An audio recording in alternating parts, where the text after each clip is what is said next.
আসসালামু আলাইকুম, welcome back to my channel cook and smile by Sumana. আজ আমি আপনাদের সাথে শেয়ার করব রেস্টুরেন্টের স্টাইলে ক্রিস্পি চিকেন ফ্রাইয়ের রেসিপি।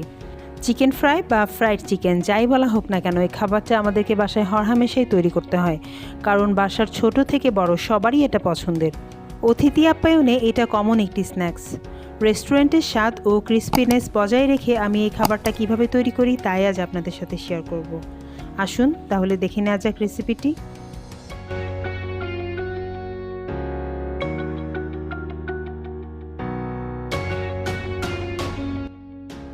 চিকেন ফ্রাইয়ের জন্য আমি এখানে 1.5 কেজি পরিমাণ চিকেন নিয়েছি।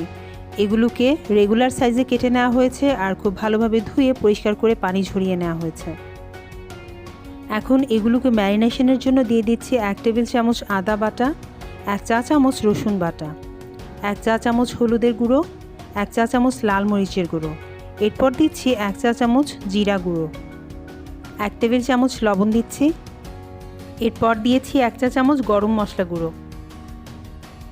লেবুর রস দিয়ে দিচ্ছি 2 টেবিল চামচ। সয়া সস দিচ্ছি 2 টেবিল চামচ। ম্যারিনেশনের জন্য আমার সবগুলো মশলা দেওয়া হয়ে গেছে। এখন এগুলোকে খুব ভালোভাবে মাখিয়ে নিতে হবে।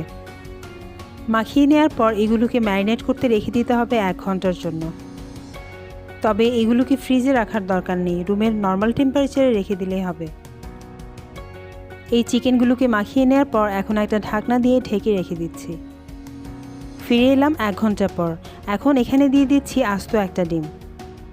এরপর এগুলোকে ভালোভাবে কোট করে নেওয়ার জন্য এখানে আমি পরিমাণ মতো ময়দা দিয়ে দিচ্ছি।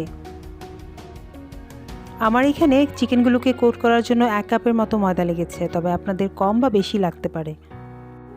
আর আপনাদের চিকেনের পরিমাণ যদি কম হয় সেক্ষেত্রে আস্ত একটা ডিম না দিয়ে ডিমের পরিমাণটা কমিয়ে দিবেন, তা না হলে ওটা পানি পানি হয়ে যাবে আর ময়দার পরিমাণটা বেশি লাগবে। আমার চিকেনগুলো ময়দা দিয়ে মাখানো হয়ে গেছে। ক্রিসপিনেসের জন্য এর বাইরের কোটিংটা সাধারণত এরকম হলে ভালো হয়। এখন এগুলোকে গরম তেলে ভেজে নিতে হবে। চুলায় একটি প্যান বসিয়ে এতে আমি পরিমাণ মতো তেল দিয়ে দিয়েছি। তেলটা গরম হয়ে যাওয়ার পর এখানে আমি একে একে বেশ কয়েকটা চিকেন দিয়ে দিব। এই চিকেনগুলোকে ভাজার সময় চুলার আঁচটাকে লো এবং মিডিয়ামের মাঝামাঝি পর্যায়ে রাখতে হবে, তা না হলে এর বাইরের দিকটা তাড়াতাড়ি ব্রাউন হয়ে যাবে আর ভেতরে কাঁচাই রয়ে যাবে। তাই ভেতরে ও বাইরে সমানভাবে ফ্রাই হওয়ার জন্য এগুলোকে লো আঁচে ভেজে নিতে হবে। আমার চিকেনগুলোর একটা সাইড হয়ে গেছে। এখন এগুলোকে আমি উল্টে দেব। আর এই সবগুলো চিকেন উল্টে দেওয়ার পর বাকি সাইডটাকেও একইভাবে লো আঁচে ভেজে নিতে হবে।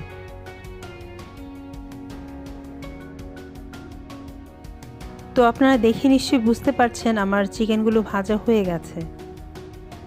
এখন এগুলোকে ভালোভাবে তেল ছড়িয়ে প্যান থেকে তুলে নিতে হবে। এই চিকেনগুলো ভাজতে আমার সব মিলিয়ে সময় লেগেছে 15 মিনিটের মতো। প্যান থেকে তুলে নেওয়ার পর এই চিকেনগুলোকে কিচেন টাওয়েল বা কিচেন টিস্যুর উপর রাখার চেষ্টা করবেন, এতে করে এর অতিরিক্ত তেলগুলো শুষে নেবে। আর এই ফার্স্ট ব্যাচের চিকেনগুলো আমি যেভাবে ভেজেছি, সেকেন্ড ব্যাচের চিকেনগুলো আমি ঠিক একইভাবে ভেজে নেব।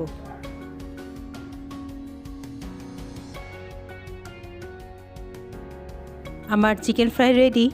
এটা কতটা ক্রিস্পি হয়েছে সেটা হয়তো আপনারা দেখেই বুঝতে পারছেন। এখন এর ভেতরের অংশটা আমি আপনাদের দেখিয়ে দিচ্ছি। এর ভেতরে ও বাইরে পারফেক্টভাবে ফ্রাই হয়েছে আর এটা খুবই টেস্টি হয়েছে। রেস্টুরেন্টের স্বাদে ক্রিস্পি এই চিকেন ফ্রাইটা আমি সার্ভ করেছি ফ্রাইড রাইসের সাথে। এই ফ্রাইড রাইসের রেসিপি অলরেডি আমার চ্যানেলে দেয়া আছে, লিঙ্কটা ডেসক্রিপশন বক্সে দিয়ে দিব, আপনারা চাইলে দেখে নিতে পারেন। আই হোপ আমার আজকের রেসিপিটি আপনাদের ভালো লেগেছে ও আপনাদের কাজে আসবে। রেসিপিটি ভালো লাগলে একটা লাইক দিতে ভুলবেন না, আর রেসিপিটি ফ্রেন্ডস অ্যান্ড ফ্যামিলির সাথে শেয়ার করার অনুরোধ রইল। আমার চ্যানেলে চিকেন দিয়ে করা আরও বেশ কিছু রেসিপি রয়েছে, ওগুলোর লিঙ্কও ডেসক্রিপশন বক্সে দেওয়া থাকবে। আমার রেসিপিগুলো যদি আপনাদের ভালো লেগে থাকে তাহলে প্লিজ আমাকে সাপোর্ট করার জন্য আমার চ্যানেলটি সাবস্ক্রাইব করবেন আর পাশে থাকা বেল আইকনটি প্রেস করে দেবেন, যাতে আমার ভিডিও সব নোটিফিকেশন আপনাদের কাছে চলে আসে। Thanks for watching. আমি সুমনা, দেখা হবে পরের কোনো ভিডিওতে। আল্লাহ হাফেজ।